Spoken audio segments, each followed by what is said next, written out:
नमस्कार, मैं doctor Anil Kumar Yadav, assistant professor in political science. आज का हमारा टॉपिक है कार्ल मार्क्स का अतिरिक्त मूल्य का सिद्धांत, जिसे अधिशेष मूल्य का सिद्धांत भी कहा जाता है। ये जो अतिरिक्त मूल्य का सिद्धांत है वो कार्ल मार्क्स के दर्शन की महत्वपूर्ण आधारशिला है।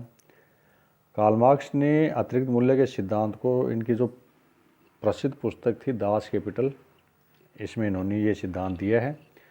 कार्ल मार्क्स अतिरिक्त मूल्य के सिद्धांत के माध्यम से यह दर्शाना चाहते हैं कि किस प्रकार पूंजीपति श्रमिक का शोषण करते हैं और स्वयं बड़ी मात्रा में पूंजी एकत्रित कर लेते हैं, जिसके लिए उन्होंने कोई परिश्रम नहीं किया है।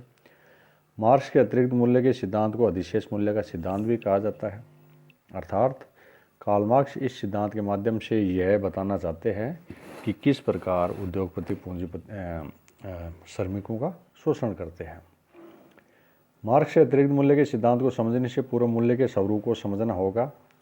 मार्क्स वस्तु के मूल्य को पैदा करने वाले दो प्रकार के आधार मानते हैं। प्रथम आधार उपयोगिता है, दूसरा आधार विनिमय है। अब देखिए, उपयोगिता मूल्य क्या है। उपयोगिता मूल्य का अर्थ है मनुष्य की इच्छा पूरी करना। जो वस्तुएं मनुष्य की इच्छाएं पूरी करते हुए उसके लिए उपयोगी है, अतः वे मूल्यवान और महत्वपूर्ण है। जो वस्तुएं उसकी इच्छाओं को पूरा नहीं करती है वह उनके लिए उपयोगी न होने के कारण उनका कोई विशेष मूल्य नहीं होता। जैसे अत्यधिक भूखे व्यक्ति के लिए भोजन उपयोगी है, लेकिन भरपेट भोजन कर चुके व्यक्ति के लिए यह उपयोगी नहीं है। दूसरा है विनिमय मूल्य। मूल्य का दूसरा आधार विनिमय है। विनिमय मूल्य उस अनुपात को कहते हैं जिसके आधार पर किसी वस्तु को दूसरी वस्तु के बदले में दिया जाता है।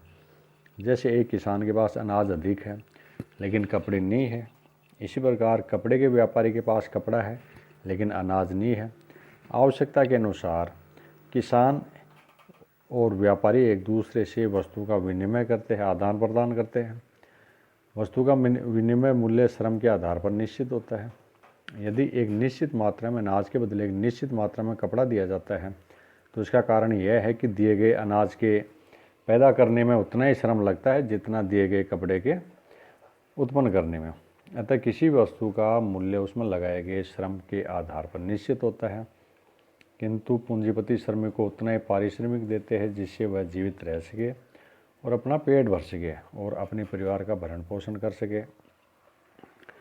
तो देखिए, इन दोनों मूल्यों के आधार पर अतिरिक्त मूल्य को परिभाषित करते हैं। मार्क्स के अनुसार प्रत्येक वस्तु का मूल्य उस पर खर्च किए गए श्रम के आधार पर होता है, लेकिन बाजार में वही वस्तु ऊंचे दामों पर बेची जाती है और उसके बेचने से प्राप्त होने वाला अतिरिक्त मूल्य है वो पूंजीपति की जेब में जाता है।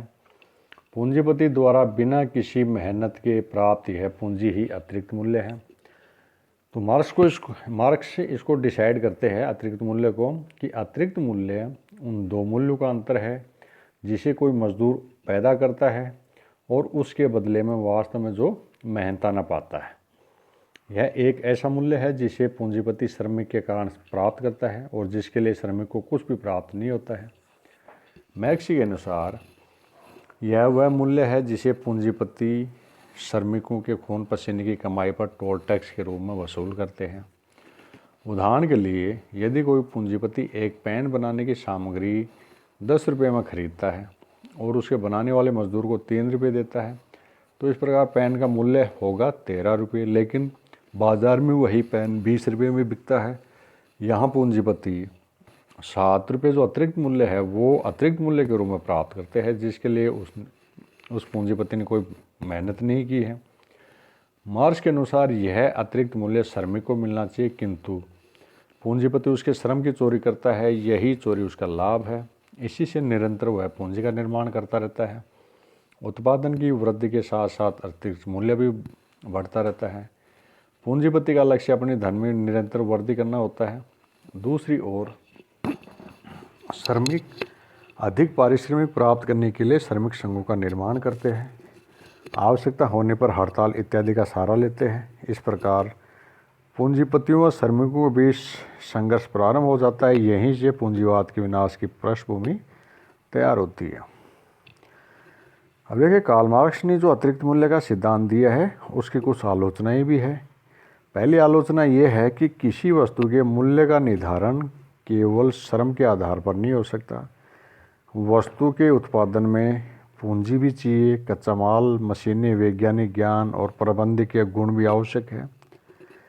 दूसरी जो आलोचना वो है, पूंजीपति को वस्तुओं के उत्पादन में श्रमिक के अतिरिक्त अन्य बहुत से मदों पर पैसा खर्च करना पड़ता है, जिसकी मार्क्स उपेक्षा करते हैं, जैसे कारखानों में समय समय पर किए गए सुधार, मशीनों की मरम्मत, श्रमिकों को दी जाने वाली सुविधाएं इत्यादि। तीसरा यह सिद्धांत है वो परस्पर विरोधी है। मार्क्स की यह कल्पना ठीक प्रतीत नहीं होती कि केवल अतिरिक्त मूल्य से ही पूंजी का निर्माण होता है। मूल्य में पूंजीपति द्वारा किए गए विज्ञापन आदि का व्यय भी नहीं जोड़ा गया है, जो कि गलत है। मार्क्स पूंजीपति के जो मानसिक श्रम है उसकी भी उपेक्षा करता है। तो इस प्रकार हमने आज पढ़ा कि अतिरिक्त मूल्य क्या है और अतिरिक्त मूल्य की आलोचनाएं, इनके बारे में मैंने आपको बताया। नमस्कार।